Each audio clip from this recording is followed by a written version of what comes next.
This is Carl with the three things I'm watching for Tuesday, September the 2nd. Starting out over the weekend, a U.S. judge determined that U.S. tariffs are illegal, I guess is how you would say it. Should not be used. We have not heard the last of that. I guarantee you President Trump isn't going to stand by and say, oh, I'm not going to be able to put tariffs on anybody. Yeah, this is going to be in for a fight. My question is, the countries that we have put tariffs on or are in trade talks to, I would bet they will hold a firmer tone now with the United States if there's a chance these tariffs won't even go into effect or will be found illegal.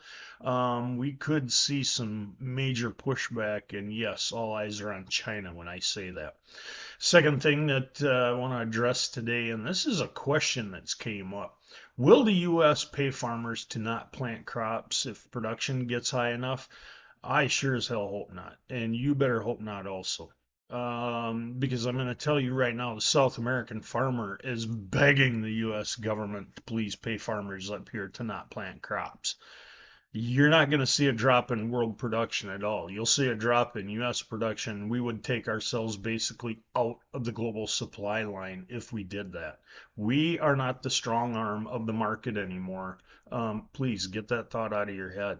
We cannot dictate what goes on in the market anymore. We have a say, but we do not dictate anymore. It would be horrendous for the U.S. farmer and the farm economy if the government would come out and start paying farmers to not plant.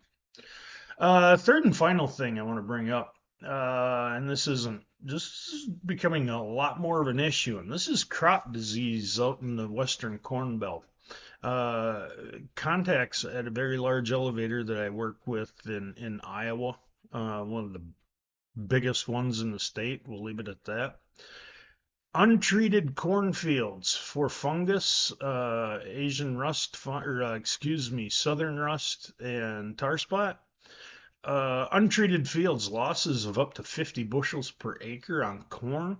Treated fields, losses of up to 20 bushels per acre. Now, it isn't every field seeing that much pressure, but when you're seeing treated fields seeing a 20 bushel per acre loss on corn, um, the ongoing rain, we've lost the residual effect of crop protection. I mean, you go on and on and on.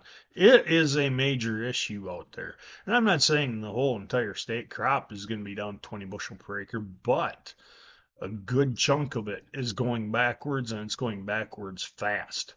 The market's starting to pick up on this. We got a WASDE report coming up now that we've turned the calendar to September, and basically in 2 weeks on the 12th is when it's released this month. Could be an interesting. Stay tuned.